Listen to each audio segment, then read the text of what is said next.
अरहंत सिद्ध वीतराग परमात्मा निर्ग्रंथ आप्तज्ञानी सद्गुरुदेव एवं आगम वाणी को भावमय वंदन नमन।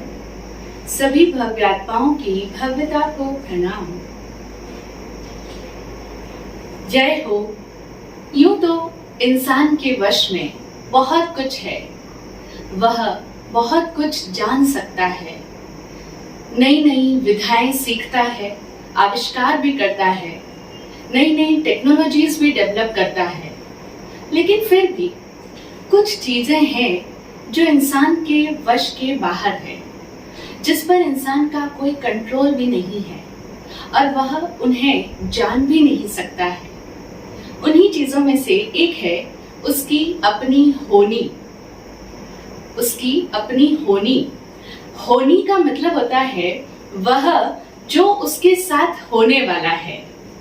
इसे कई लोग डेस्टिनी, नियति, किस्मत अथवा भाग्य भी कहते हैं। इंसान के साथ में निकट भविष्य में क्या घटित होने वाला है, वह व्यक्ति, उसकी जिंदगी किस ओर मोड़ लेने वाली है और वह स्वयं क्या से क्या हो जाने वाला है, यह उसकी होनी है, जिससे अधिकांश मनुष्य अनजान रहते हैं।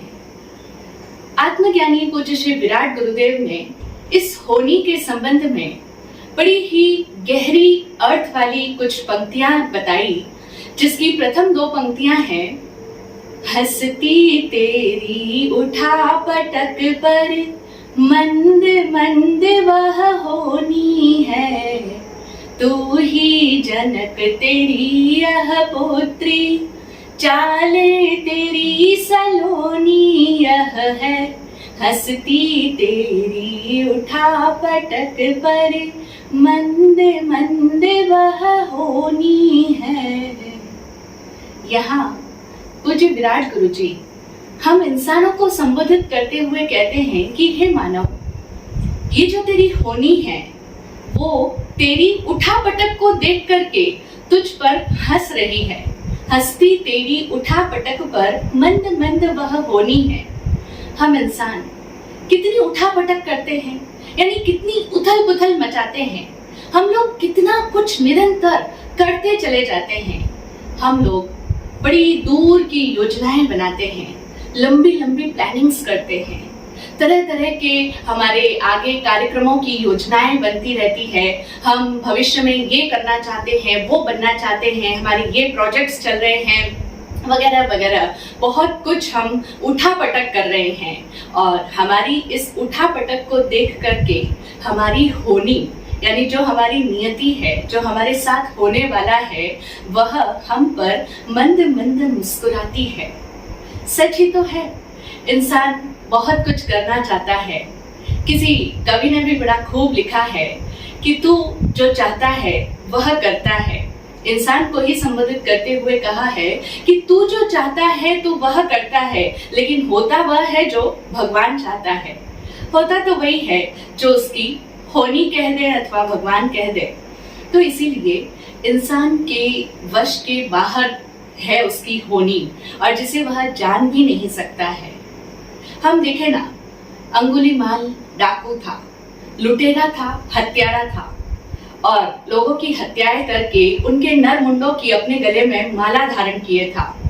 वह भला कब जानता था कि भगवान बुद्ध का उसके साथ में साक्षात्कार होगा और भगवान बुद्ध के सानिध्य से उसके भीतर इतना परिवर्तन आ जाएगा कि उसकी होनी ही बदल जाएगी। यानी वह अभी डाकू है, लुटेरा है, हत्यारा है, लेकिन वह डाकू और लुटेरा हत्यारे से बदल करके एक सच्चा भिक्षु हो जाएगा। वह अपनी होनी को नहीं जानता था। इसी तरह अर्जुन माली एक साधारण सा गृहस्थ था। वह कहाँ जानता था कि एक साधारण सा आदमी जो फूलों को बेच करके अपनी जीविका चला रहा है, एक छोटी सी साधारण सी उसकी गृहस्थी है, लेकिन एक ऐसा सामान्य अदना सा इंसान एक भयंकर क्रूर आतताई हत्यारा बन जाएगा जो प्रतिदिन इतने लोगों की हत्या करेगा। कहाँ जानता था वह कि वह क्रूर हत्यारा अर्जुन माली के रूप में बदल जाएगा, और फिर उसके आगे इतना ही नहीं और उसकी होनी उसे कहाँ तक पहुंचा देगी कि सुदर्शन समलोपासक का निमित्त पाकर के प्रभु महावीर की निश्राय में जाकर के वह उत्कृष्ट क्षमा भाव को धारण करने वाला एक सच्चा समण निर्ग्रंथ होकर के मुक्ति को प्राप्त कर लेगा। अनजान था अपनी होनी से। ऐसे ही जम्बू कुमार भी कहाँ जानते थे कि उनके भीतर जो उत्कृष्ट प्रबल वैराग्य का भाव जागा है और वो मुनि दीक्षा लेने के लिए कृत संकल्पित है। बस वो तो जल्दी से जल्दी मुनि दीक्षा लेना चाह रहे हैं, लेकिन कहाँ जानते थे कि उनका विवाह 8 श्रेष्ठी कन्याओं के साथ करवा दिया जाएगा। और हो भी गया उनका विवाह। हम सुन रहे हैं जम्बू चरित्र में। पिछले एपिसोड्स में हमने सुना कि जम्बू कुमार के मन में प्रबल वैराग्य का भाव था, लेकिन उनकी माताश्री के कारण से उनको विवाह करना पड़ा। लेकिन उनके पिताजी ने उन 8 श्रेष्ठी कन्याओं के माता पिता को ये सूचना दे दी कि जम्बू कुमार वैराग्य भाव धारण किए हैं और ये तो मुनि दीक्षा लेने की बात कर रहे हैं। अब माता पिता अपनी पुत्रियों का विवाह जम्बू कुमार के साथ में ये बात सुनने के पश्चात करवाना नहीं चाहते, लेकिन पुत्रियों के ऊपर ही उन्होंने निर्णय छोड़ दिया। और वो जम्बू कुमार की होने वाली पत्नियां, या कहें जिनके साथ उनकी सगाई हुई थी, वो 8 कन्याएं, वो भी कहाँ जानती थी, वो भी तो अनजान थी अपनी होनी से। वो भला कब जानती थी कि वो जिसे समझ रही हैं कि जम्बू कुमार हमारे साथ में जब विवाह हो जाएगा उनका, और जब वो हम जैसी रूपसी कन्याओं को देखेंगे तो उनका सारा वैराग्य छूमंतर हो जाएगा। उसके पश्चात उनका वैराग्य का भाव बदल जाएगा। कुछ और सोचता है इंसान, लेकिन उसकी होनी में क्या लिखा है वह तो अभी तक अज्ञात ही है। जम्बू कुमार के साथ विवाह करने को वे 8 कन्याएं तैयार हो जाती है, राजी हो जाती है, अपनी सहमति दे देती है। और बस उनकी सहमति के पश्चात क्या था, जम्बू कुमार का विवाह उन 8 श्रेष्ठी कन्याओं के साथ में करवा दिया गया। और अब विवाह के पश्चात रात्रि के समय में जम्बू कुमार के शयन कक्ष में जम्बू कुमार और वे 8 ही कन्याएं, जो कि अब जम्बू कुमार की नव विवाहित वधुएं हैं, वे सभी 16 श्रृंगार से सुसज्जित होकर के जम्बू कुमार के कक्ष में बैठी है। और जम्बू कुमार एक तरफ बड़े ही शांत गंभीर मुद्रा में अपने आप की मस्ती में मस्त बैठे हैं। उन्हें उन कन्याओं की तरफ जरा सा भी ध्यान नहीं है और वे तो बस अपने आप में मगन हैं, शांत भाव से बैठे हैं। जम्बू कुमार का ये रुख देख करके कन्याएं एक दूसरे को देखती है, चिंतित हो रही है। उनके मन में जो आशंका थी कि जम्बू कुमार के मन में प्रबल वैराग्य का भाव है और ये तो दीक्षा ही लेना चाहते हैं, बस किसी तरह विवाह तो हो गया है, लेकिन विवाह के पश्चात ये दीक्षा लेने की बात कर रहे हैं। वो जो शंका और आशंका का बीज जो उनके हृदय में दबा हुआ था, वो उनके जम्बू कुमार के इस एटीट्यूड को देख करके प्रबल होकर के बाहर आने लगा। सभी के मन में एक भयंकर चिंता व्याप्त हो गई कि इस तरह से जम्बू कुमार हमारी ओर देख भी नहीं रहे हैं, हमसे मुख मोड़ करके शांत बैठे हैं। भला विवाह के बाद में, विवाह की रात्रि में कोई पति अपनी पत्नियों से अथवा कोई भी पार्टनर एक दूसरे से इस तरह से यदि अलगाव का व्यवहार करे और एक दूसरे की तरफ जरा भी आकर्षित ना हो तो चिंता होनी तो स्वाभाविक है। जम्बू कुमार की विवाहिता, नव विवाहिता वे 8 वधुएं बड़ी परेशान हो रही है। वे किसी तरह जम्बू कुमार का ध्यान अपनी ओर खींचने का प्रयत्न कर रही है, उन्हें रिझाना चाहती है, उन्हें अपनी ओर आकर्षित करना चाहती है, लेकिन जम्बू कुमार उनकी तरफ उन्मुख ही नहीं है। अब क्या किया जाए? किसी तरह जम्बू कुमार से बात भी करना चाहती है, जम्बू कुमार उनकी तरफ देखे, लेकिन करे तो करे क्या? आखिर एक कन्या ने, यूं तो वो अब वधू हो चुकी है, लेकिन फिर भी हम यहाँ पर उन्हें कन्या के नाम से ही संबोधन करेंगे। तो एक कन्या ने आखिर हिम्मत करते हुए कहा, जम्बू कुमार के थोड़ा निकट बैठी और निकट बैठ करके उनकी तरफ अपना मुख करके कहने लगी, स्वामिन, आप यदि यही चाहते थे यदि आपकी योगी बन जाने की ही इच्छा थी, तब फिर आपने विवाह का यह महान उत्तरदायित्व स्वीकार ही क्यों किया?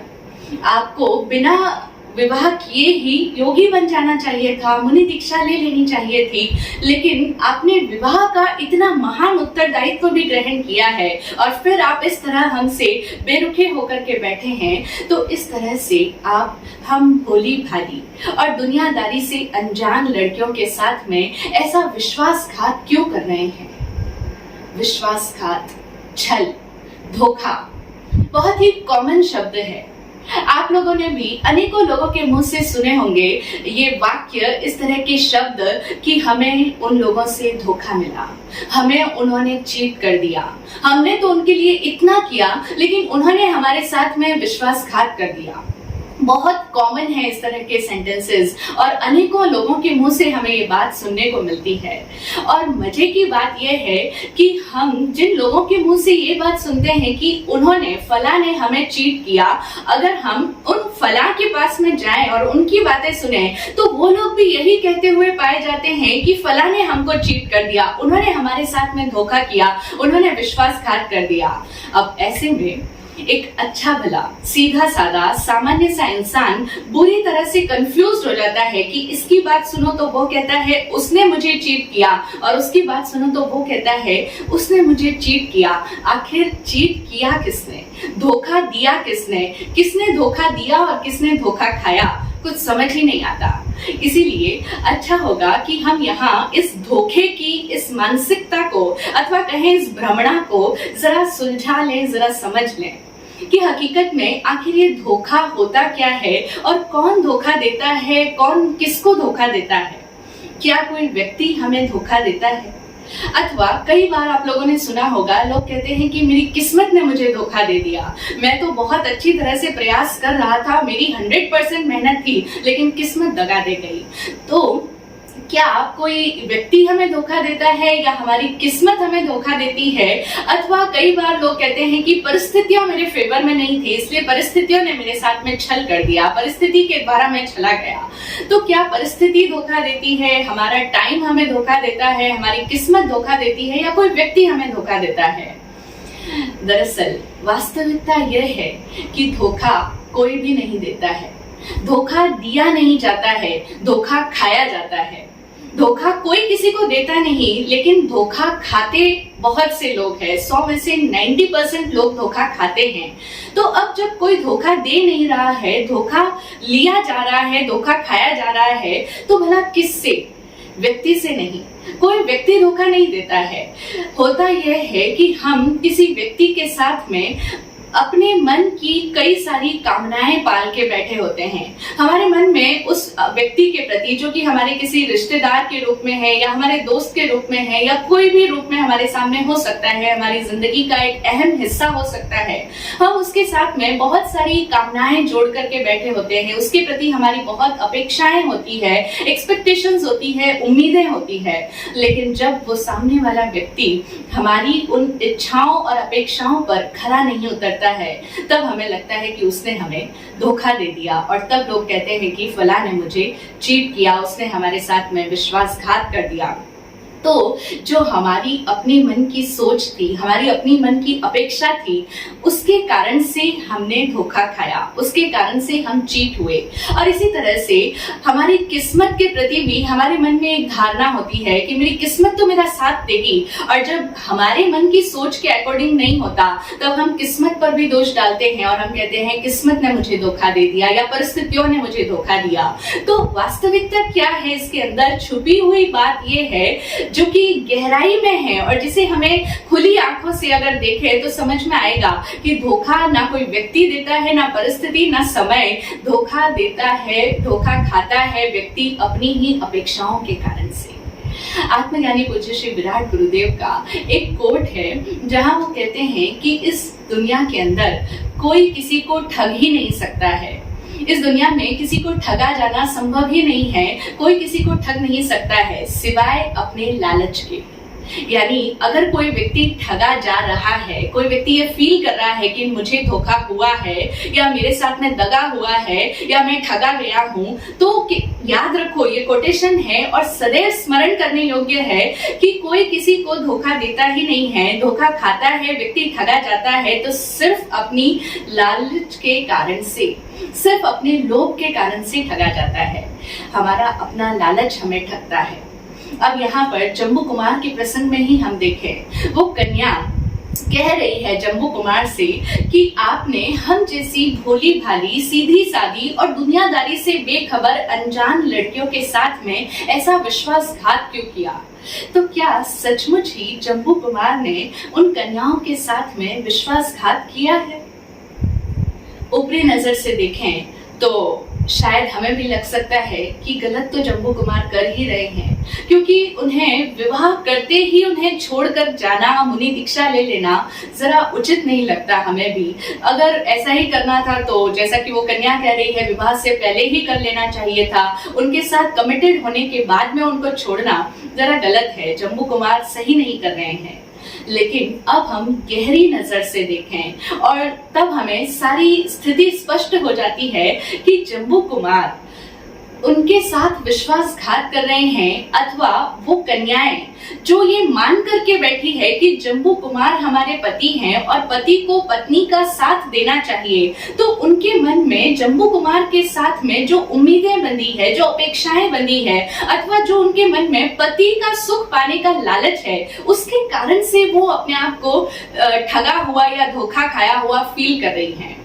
हकीकत बात तो यही है कि जम्बू कुमार चूंकि उनकी अपेक्षाओं के अनुरूप आचरण नहीं कर रहे हैं, इसीलिए वो कहती है कि आप हमें धोखा दे रही हैं। लेकिन हम इसकी वास्तविकता को समझ चुके हैं कि जम्बू कुमार धोखा नहीं दे रहे हैं, बल्कि जम्बू कुमार की तरफ से तो ये पहले ही क्लियर था कि वो तो दीक्षा ही लेना चाहते हैं। उनके भीतर का वैराग्य का भाव तो बड़ा ही प्रबल है, इसीलिए तो उनके पिता सेठ ऋषभ दत्त ने ये सारी स्थिति पहले ही क्लियर कर दी थी।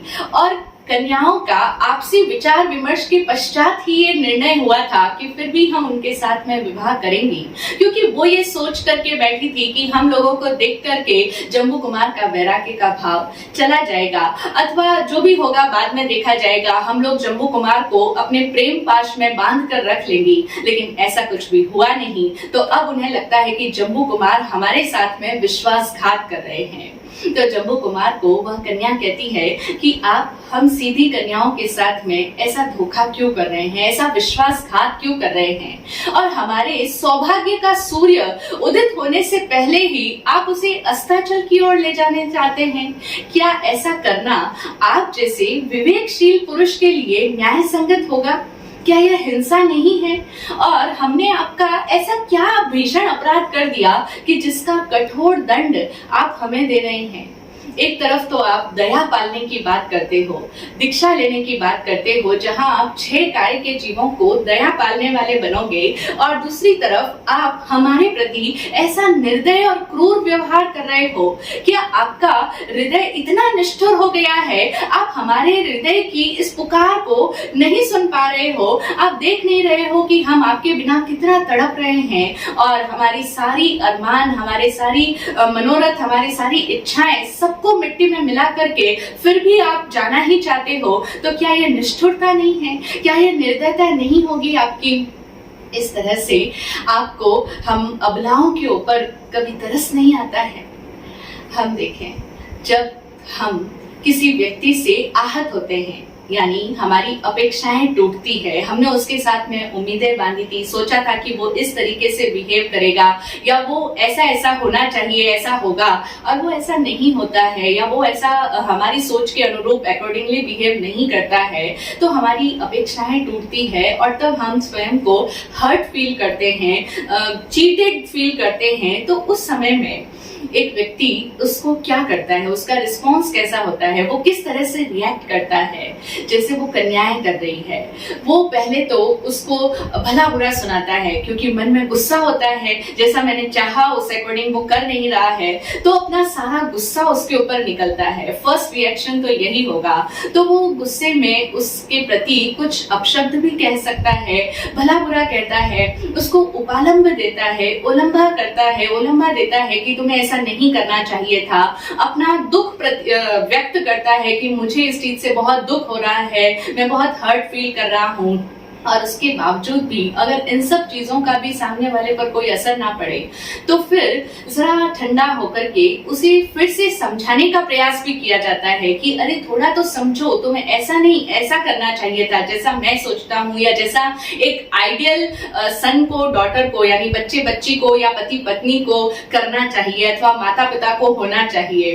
कोई भी जिस भी रिश्ते की हम बात करें तो हम उसे समझाने का भी प्रयास करते हैं। और फिर अगर उपालंब देने का, डांट फटकार का, समझाने का भी कुछ असर ना पड़े, तब फिर हम भावनात्मक रूप से उसके ऊपर दबाव डालना चाहते हैं, यानी इमोशनली ब्लैकमेल भी किया जाता है कई बार। तो अब कन्याएं भी हर तरह से प्रयत्न कर रही है, और यहाँ पर तो एक नहीं, दो नहीं, 8 कन्याएं हैं। तो वो सब मिलकर के जम्बू कुमार को दीक्षा लेने से विमुख करने का प्रयास कर रही है, क्योंकि कहीं ना कहीं अपने मन के अंदर वो जानती है कि यदि आज प्रयास नहीं किया तो फिर जम्बू कुमार जिस तरीके से ये बैठे हैं शांत, अपने आप में मगन, हमारी ओर से बिल्कुल बेखबर, तो इसका मतलब ये कल प्रातः काल होते ही दीक्षा के लिए निकल जाएंगे। तो अब दूसरी कन्या भी प्रयास करती है। जब एक ने हिम्मत करी बोलने की, तो दूसरी ने भी हिम्मत करी, और दूसरी अब कहने लगी, नाथ आप जरा तो सोचिए, अभी आपकी युवा अवस्था है और हमारे कई सारे तीर्थंकर हुए हैं और कई सारे ऋषि मुनि भी ऐसे हुए हैं जिन्होंने विवाह करके, लौकिक धर्म का पालन करके, उसके पश्चात ही उन्होंने दीक्षा अंगीकार की है। तो आपकी तो अभी युवावस्था है, फिर आप इस युवावस्था के अंदर ये दीक्षा लेने की जिद क्यों कर रहे हैं? क्या उन्होंने विवाह करने के पश्चात जब दीक्षा ली तो क्या वो मुक्ति को प्राप्त नहीं हुए? वो भी तो मुक्त हुए। तो फिर आप इस युवावस्था के अंदर विवाहित होने के पश्चात भी दीक्षा लेने की जिद क्यों कर रहे हैं? आपको जरा तो समझना चाहिए, नीति का विचार करना चाहिए। लेकिन जम्बू कुमार पर तो इन सब बातों का मानो कोई असर ही नहीं हो रहा है। तब तीसरी कन्या फिर अब इमोशनली उनके ऊपर दबाव डालने की कोशिश करते हुए कहती है, वह अत्यंत भावावेग में रुआ से होकर के कहती है कि प्राणनाथ आप हमारे प्राण हो, क्योंकि पति ही तो स्त्री का प्राण होता है, और ये तो हम सब जानते हैं कि बिना प्राण के शरीर कोई काम का नहीं रहता, उसका अस्तित्व ही खत्म हो जाता है। तो आप जब दीक्षा ले लोगे तो हमारे जो आप प्राण हो, हमारे प्राणनाथ हो, तो क्या आप हम सब लोगों को प्राणों से रहित करना चाहते हो? क्या सचमुच आप हमें प्राणों से वियुक्त कर दोगे? क्योंकि हमारे प्राण तो आप ही हो। अब जम्बू कुमार इन सभी कन्याओं की इस तरह तरह की बातों को सुन रहे हैं, जान रहे हैं, देख रहे हैं, लेकिन किसी भी प्रकार से उनसे प्रभावित नहीं हो रहे हैं। ये बहुत बड़ी साधना है। अगर एक व्यक्ति अपने आसपास होने वाली घटनाओं से अप्रभावित रहना सीख जाए, तो वह व्यक्ति अपनी साधना की भूमिका में आगे बढ़ सकता है। जम्बू कुमार भीतर से वैरागी हैं और उनकी समझ इतनी ज्यादा दृढ़ है, क्योंकि जब समझ आती है तो वो अपने आप में दृढ़ ही होती है। उनका वैराग्य किसी के कहने सुनने से नहीं आया है, तो वो अपने आप में इतने शांत हैं, समझदार हैं कि वो सबकी बातों को सुन रहे हैं। या एक तरह से हम कह सकते हैं कि वो अपने आसपास होने वाले इस इमोशनल ड्रामा को देख रहे हैं, जान रहे हैं, लेकिन किसी भी तरह से प्रभावित नहीं हो रहे, उन पर कोई भी असर नहीं हो रहा। ठीक वैसे ही जैसे जल में कमल का फूल रहता है, कीचड़ में रहता है, लेकिन उस पर ना तो कीचड़ का असर होता है और ना ही उसको जो जल छूता है वो उससे अप्रभावित रहता है। तो उसी प्रकार से जम्बू कुमार भी कीचड़ में कमल की भांति थे। अथवा कह दे कि जैसे एक चिकने घड़े पर कितना भी पानी गिराओ वो सारा पानी बह जाता है, उसी प्रकार से जम्बू कुमार को जितना भी मनाया जा रहा था, उनसे रिक्वेस्ट की जा रही थी, उनसे अनुनय विनय किया जा रहा था, उन्हें समझाने का प्रयास किया जा रहा था, उनको इमोशनली कहा जा रहा था, लेकिन उन पर किसी भी चीज का कोई असर हो ही नहीं रहा था। वे तो हिमालय की भांति अटल थे, अडिग थे और शांत थे और अपने निर्णय के प्रति दृढ़ थे। वो किसी से कुछ भी तरह का वापस जवाब देते ही नहीं है। अब जम्बू कुमार और उनकी 8 नवविवाहित वधुओं का यह दृश्य छोड़ करके हम दूसरी तरफ चलते हैं। राजगृह नगर में उन्हीं दिनों में जब सेठ ऋषभ दत्त के घर में जम्बू कुमार और उनकी 8 कन्याओं का यह वार्तालाप, यह प्रसंग चल रहा है, उन्हीं दिनों में राजगृह नगर में एक चोर ने बड़ा ही आतंक फैला रखा था। उस चोर के इतने भयंकर कारनामे थे कि सब लोग उस चोर की चोरी की वारदातों को देख करके दंग रह जाते थे। वह चोर बड़ा ही कुशल था, साहसिक था और बड़ा ही अद्भुत चोर था। उस चोर को पकड़ने के लिए राज कर्मचारियों ने एड़ी से चोटी तक का जोर लगा दिया था। महीनों तक उसको खोजने के लिए जंगल जंगल में मारे मारे फिर रहे थे और उसको पाने के लिए उन्होंने बहुमूल्य पुरस्कार की घोषणा भी कर दी थी, लेकिन फिर भी वह चोर किसी के हाथ भी नहीं आया था। ऐसा अद्भुत, कुशल और साहसी वह चोर था जिसके नाम सुनते ही, जिसकी चोरी की ये बातें सुनते ही बड़े बड़े राजगृह के श्रीमंत लोग पीपल के पत्ते की तरह कांपने लग जाते थे, क्योंकि वो श्रीमंत है और जिसके पास में धन दौलत है उसको उस धन के छिन जाने का भय तो हमेशा लगा ही रहता है। तो बड़े बड़े श्रीमंत लोग पत्ते की तरह कांपते थे उस चोर का नाम सुनकर के। ऐसे उस प्रचंड चोर का नाम था प्रभव। जब उस प्रभव चोर ने सुना कि राजगृह नगर में एक बड़े श्रीपति सेठ है ऋषभ दत्त, उनके घर में उनके पुत्र का विवाह समारोह हुआ है और विवाह समारोह यानी कि बहुत सारा धन माल सामान अभी तो घर में यूं ही पड़ा होगा, तो बस ये अच्छा मौका है, ये सोच करके प्रभव ने सेठ ऋषभ दत्त के घर में चोरी करने का मन बना लिया। और इसके पश्चात वह अपने सभी साथियों को एकत्रित करता है और सभी साथियों को अस्त्र शस्त्रों से सुसज्जित करके और स्वयं भी इस तरह से पूरी अपनी टोली को लेकर के राजगृह नगर की ओर रवाना हो जाता है सेठ ऋषभ दत्त के घर में चोरी करने के उद्देश्य से। सेठ ऋषभ दत्त यानी जम्बू कुमार के पिता। जम्बू कुमार के घर में अभी अभी उनका विवाह हुआ है और विवाह के अवसर पर सारा ही माल सामान, ये सोने चांदी इत्यादि अमूल्य रत्न, ये सभी कुछ उनके यहाँ पर चौक में ऐसे ही रखे हुए थे। तो अब प्रभव चोर अपनी पूरी मंडली को साथ लेकर के राजगृह नगर के नगर द्वार के पास तक पहुंच गया। और इस प्रभव चोर की एक विशेषता और थी कि उसे 2 विद्याएं सिद्ध थी। उसे 2 विद्याओं का ज्ञान था। पहली विद्या जिसका नाम था तालोद्घाटिनी विद्या, यानी कि कोई भी तरह का ताला हो उस ताले को खोलना उसे आता था, ये विद्या उसे आती थी। और दूसरी उसकी विद्या थी अवस्वापिनी निद्रा, यानी जिससे वह किसी को भी नींद की गोद में सुला सकता था, किसी को भी नींद से अभिभूत कर सकता था। अब एक चोर के लिए तो ये दोनों ही विद्याएं वरदान के रूप में काम करती है। चोर को भला और क्या चाहिए। तो जब प्रभव चोर अपने साथियों के साथ में राजगृह के नगर द्वार तक पहुंचा तो नगर द्वार उस समय अर्धरात्रि का समय था, सो बंद हो चुके थे और चारों तरफ प्रहरी सजगता पूर्वक अपना काम कर रहे थे, नगर रक्षक भी थे। लेकिन प्रभव चोर को चूंकि वो विद्या थी, उसने अपनी दोनों विद्याओं का प्रयोग किया। पहली से उसने नगर द्वार के ताले खोल दिए और उसके पश्चात जितने भी वहां नगर रक्षक प्रहरी इत्यादि थे उन सब को नींद में सुला दिया, बेसुध कर दिया और उसके पश्चात बिना रुके सीधा सेठ ऋषभ दत्त के भवन में पहुंच गया। सेठ ऋषभदत्त के भवन में जब वो और उसके साथी पहुंचे तो उन्हें कोई प्रयास नहीं करना पड़ा, उन्हें कहीं इधर उधर खोजना नहीं पड़ा, कोई ताला नहीं खोलना पड़ा। उन्होंने देखा कि आंगन में ही इतना सारा सामान रखा है, तो अब तो चोरों की बन आई थी। जिससे जितना बना उसने उतना सामान गठरियों में बांधा और सभी साथियों ने गठरियों को बांधा और उसके पश्चात गठरियों को अपने कंधे पर लाद करके अब वे पुनः घर से लौटने के लिए तत्पर हो गए।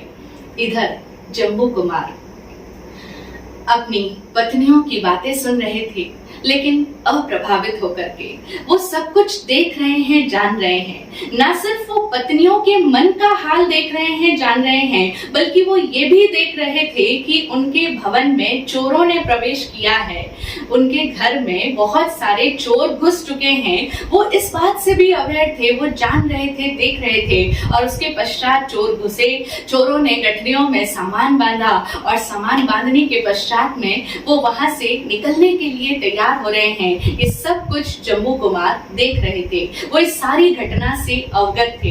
क्योंकि एक व्यक्ति जब कुछ करता नहीं है, सिर्फ जानता है, देखता है, तो उसका विजन बहुत ब्रॉड हो जाता है। वो बहुत कुछ जानता होता है और बहुत कुछ देख सकता होता है।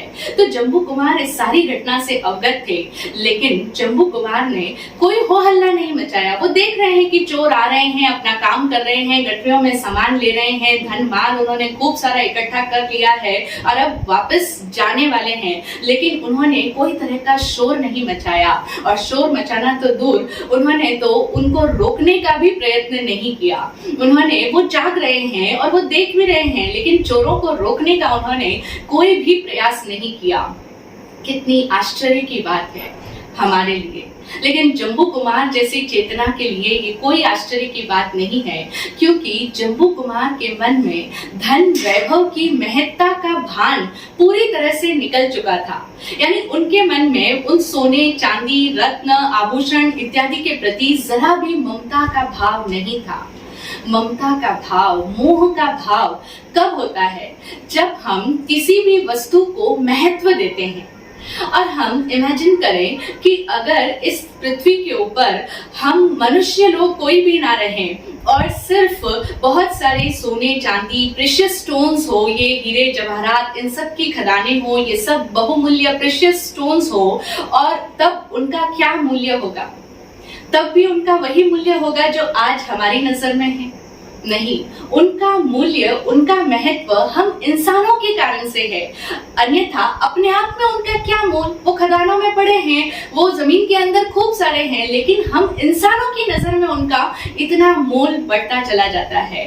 तो एक इंसान जब किसी चीज को महत्व देता है, तभी उसका मूल्य बढ़ने लगता है और तभी उसके मन में उसको अपना बनाने की, उसको पकड़ने की, उसको अपने अधिकार में रखने का ये परिग्रह का भाव उत्पन्न होता है।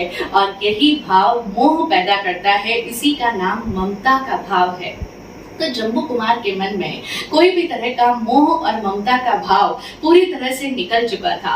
और जब हमारे मन में किसी चीज के प्रति या किसी व्यक्ति के प्रति ये मोह का भाव होता है, तब हम उसे अपना बनाने का प्रयास करते हैं, उसके साथ रहना चाहते हैं, उसके साथ अपनी पकड़ बनाना चाहते हैं, संबंधित होना चाहते हैं। और फिर जब हम किसी को अपना बनाना चाहते हैं, तो उसी के साथ साथ एक डर और हमारे अंदर आ जाता है कि अब ये व्यक्ति या वस्तु हमसे कहीं जुदा ना हो जाए, हमसे कहीं अलग ना हो जाए, उसके छिन जाने का भय भी हमारे अंदर रहता है। तो परिग्रह और भय, ये दोनों एक ही सिक्के के दो पहलू हैं। जहां परिग्रह होगा, जहां मोह होगा, वहां पर भय भी होगा, शोक भी होगा ही होगा।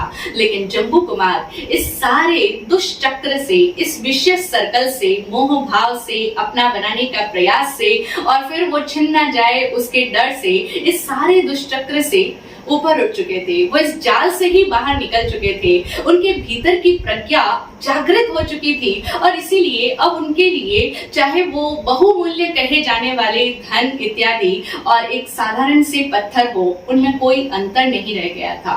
तो इसीलिए जम्बू कुमार उन्हें रोकने का प्रयास भी नहीं करते, क्योंकि उनके मन में उन चीजों की महत्ता ही नहीं है, कोई महत्व ही नहीं है उनका। तो फिर वो भला उसके छिन जाने से दुखी ही क्यों होंगे? उन्हें कोई दुख भी नहीं हो रहा था।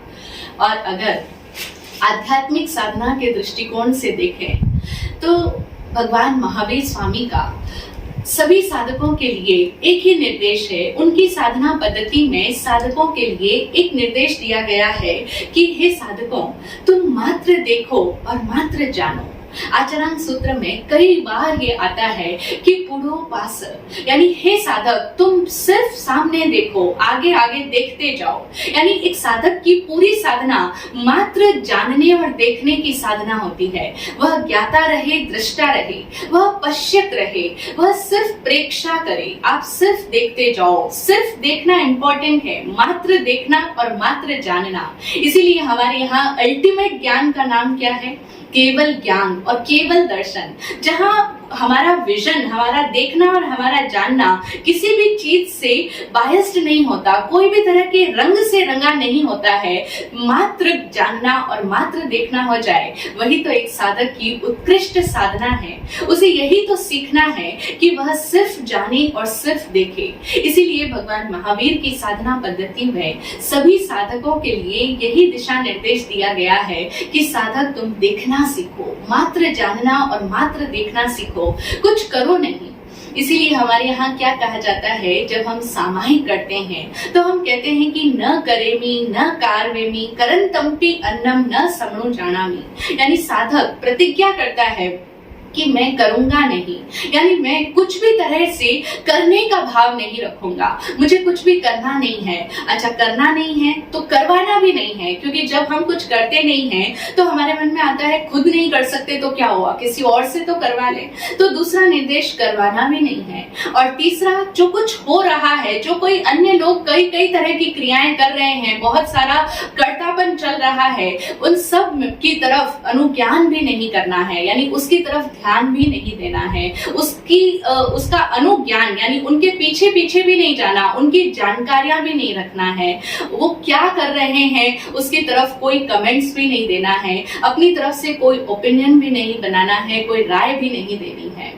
ये इतना गहरा निर्देश है एक साधक के लिए कि साधक कुछ करे नहीं, करावे नहीं और अनुज्ञान भी नहीं करे, मात्र जाने और मात्र देखे।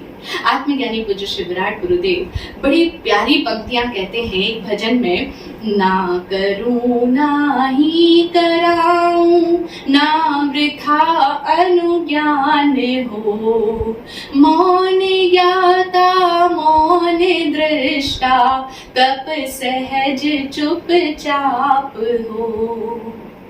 एक साधक अपने आप को ये टकोर देता है, याद दिलाता है, खुद को इंस्ट्रक्ट करता है कि ना करूं ना ही कराऊं, ना वृथा अनुज्ञान हो। व्यर्थ है, जो मेरे लिए आवश्यक नहीं है मैं उसका अनुज्ञान भी नहीं करूंगा, ना करना ना कराना और ना वृथा अनुज्ञान करना। मौन ज्ञाता मौन दृष्टा, तप सहज चुपचाप हो। एक साधक का सहज तप है यह बहुत बड़ी तपस्या है कि वह कुछ भी करे नहीं, क्योंकि हम लोग बहुत जल्दी करने के लिए तत्पर हो जाते हैं। कितना जल्दी हम रिएक्ट करते हैं, कितना जल्दी हमें कुछ बोलना होता है, अपना ओपिनियन देना होता है। तो इसीलिए ये तप है कि एक साधक कुछ करे नहीं। करना बड़ा आसान है, न करना तप है। चाइना के अंदर एक महान दार्शनिक हुआ लाओ त्सु, उसने भी यही बात कही कि जो व्यक्ति करता नहीं है, जो कुछ भी करता नहीं है, उसका आत्मबल बहुत ही मजबूत हो जाता है और गुरु कभी कुछ करता नहीं है। तो जब एक साधक कुछ भी करता नहीं है, मात्र जानता और देखता है, तब उसके भीतर का आत्मबल इतना अधिक प्रबल हो जाता है कि फिर स्वतः सहज ही सब कुछ हो रहा होता है। लेकिन साधक कोई भी तरह का आरंभ ना करे। क्या नहीं करना? तो आरंभ नहीं करना। और आरंभ का शाब्दिक मीनिंग होता है कोई भी तरह की शुरुआत, कोई भी तरह का नया रंभन करना, कोई भी नई बिगनिंग नहीं करना साधक को। तो जब जम्बू कुमार कुछ कर नहीं रहे हैं, वो मात्र देख रहे हैं, जान रहे हैं, ना तो चोरों की तरफ उनका कोई रिएक्शन है और ना ही उन अपनी नव विवाहित वधुओं के प्रति उनका कोई भी तरह का रिएक्शन है, ना ही वो उनकी बातों से प्रभावित हो रहे हैं और ना ही वो चोर के चोरी किए जाने से प्रभावित हो रहे हैं। और जब एक व्यक्ति कुछ करता नहीं है तो उसके अंदर जबरदस्त पावर आ जाती है, वह बहुत अधिक शक्तिवान हो जाता है। अभी उसी समय में देव योग से हुआ यूं कि जम्बू कुमार के घर में घुसे हुए वे जो चोर थे, उस प्रभव चोर के अलावा बाकी के सारे उसके जितने भी साथी चोर थे, वे सारे साथी चोर अभी घर से बाहर नहीं निकले, बाहर निकलने के लिए तैयार है, लौटने को जा रहे हैं, लेकिन तभी उनके पैर वहीं पर चिपक गए जमीन से। वो ऐसे चिपके कि अब वे जरा भी हिलडुल नहीं सकते हैं। वो अपने आप को आगे बढ़ाने का कदम आगे बढ़ाने का प्रयास कर रहे हैं, लेकिन वो इस तरह से चिपक के जा चुके हैं कि अब वो कुछ भी हिला नहीं सकते हैं, अपने शरीर का कोई भी अंग उनका मूवमेंट नहीं कर रहा है। ये बड़ी विचित्र स्थिति हो गई है। प्रभव चोर घर से बाहर पहले ही निकल चुका है और अब वो इंतजार कर रहा है कि उसके साथी भी उसके पीछे पीछे सामान की गठरियां लादे आ ही रहे हैं, लेकिन जैसे ही वो तो निकलने लगे और अब उनके पैर चिपक गए हैं, वो हिलडुल भी नहीं सकते हैं। तो बाहर खड़ा इंतजार करता हुआ प्रभव चोर कि कब उसके साथी आए और कब वो जल्दी से अपना काम करके अपने अड्डे पर वापस लौट जाए। जब साथी नहीं आए तो वो झल्लाने लगा और झल्लाते झल्लाते पुनः घर में प्रवेश किया, ये देखने के लिए कि आखिर उसके साथियों को हो क्या गया, रह कहां गए। जब गठरियां बांध ली थी और लौटने के लिए तत्पर थे तो फिर रुक कहां गए। जैसे ही अंदर आया, देखा कि उसके साथी लोग तो जिस स्थिति में थे उसी स्थिति में ज्यों की त्यों रुके हुए हैं, स्थिर है, वो हिलडुल भी नहीं पा रहे हैं। अब ये कैसी विचित्र स्थिति है, ये तो बड़ी भयंकर मुसीबत सामने आ गई है। ये कैसी मुसीबत है। प्रभव चोर अपने साथियों को इस आपदा में, इस विपदा में देख करके मन ही मन पछता रहा है, अफसोस कर रहा है और इस मुसीबत से कैसे पार पड़े, कैसे बाहर निकले, इसके लिए कुछ तो उपाय करना ही है उसको, क्योंकि वो उनका सरदार है और अपने साथियों को इस मुसीबत में पड़ा हुआ तो नहीं देख सकता ज्यादा देर। तो अब वो क्या करे, उसे कुछ समझ नहीं आ रहा है। अब प्रभव चोर क्या करता है ऐसी स्थिति में, उसके लिए क्या चीज आशा की किरण बन के उसके सामने आती है, सुनते हैं उसको हम कहानी के अगले भाग में। आज इतना ही। ओम शांति, ओम शांति, जय।